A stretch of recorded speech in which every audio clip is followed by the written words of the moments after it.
Avant le temps, avant la lumière, il n'y avait que le chaos. De lui naquirent Gaïa, la terre, et Ouranos, le ciel.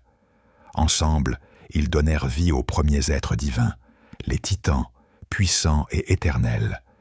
Et parmi eux se tenait Cronos, celui dont le regard défiait déjà les étoiles.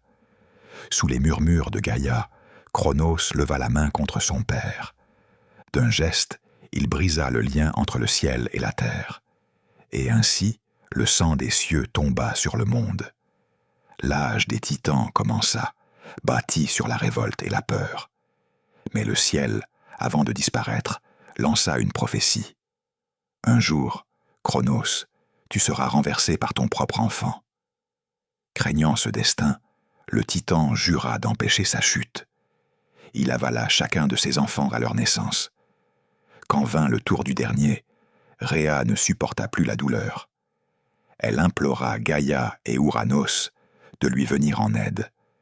La terre et le ciel répondirent « Cache-le, et le destin fera le reste. » Et dans le secret des montagnes, elle cacha son enfant, ne livrant à Cronos qu'une pierre emmaillotée qu'il avala sans savoir. L'enfant grandit loin des yeux de son père. En Crète, des nymphes veillaient sur lui, et la chèvre amaltée le nourrissait de son lait divin. Les curettes, soldats sacrés, dansaient et frappaient leurs boucliers pour que ses pleurs ne parviennent jamais jusqu'à Cronos. Le temps passa, et l'enfant devint un homme, Zeus. Le destin de l'Olympe brûlait déjà dans ses veines. Sous les conseils de Métis, la déesse de la sagesse, il reçut d'elle le breuvage qui changerait le monde.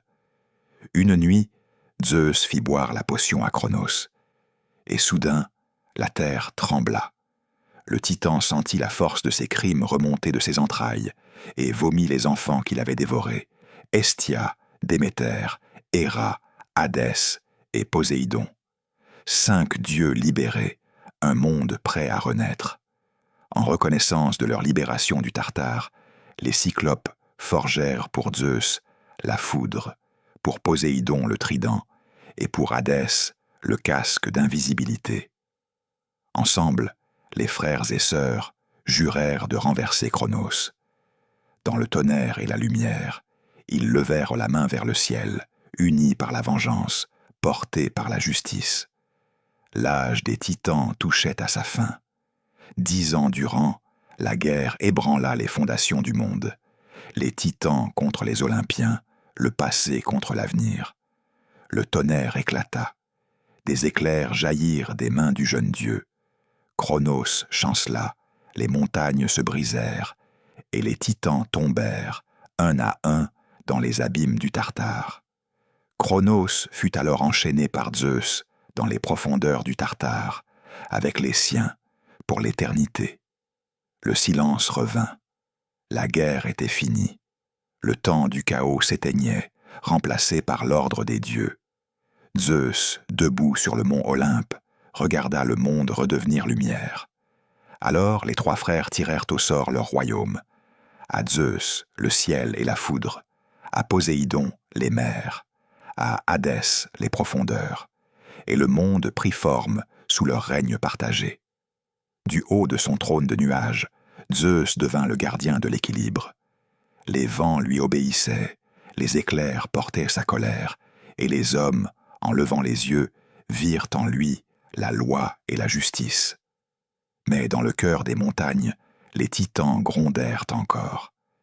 Car aucun règne n'est éternel, et même les dieux craignent le retour du passé. Ainsi naquit l'ordre du monde, de la trahison du Fils, de la ruse de la mère et du courage des dieux.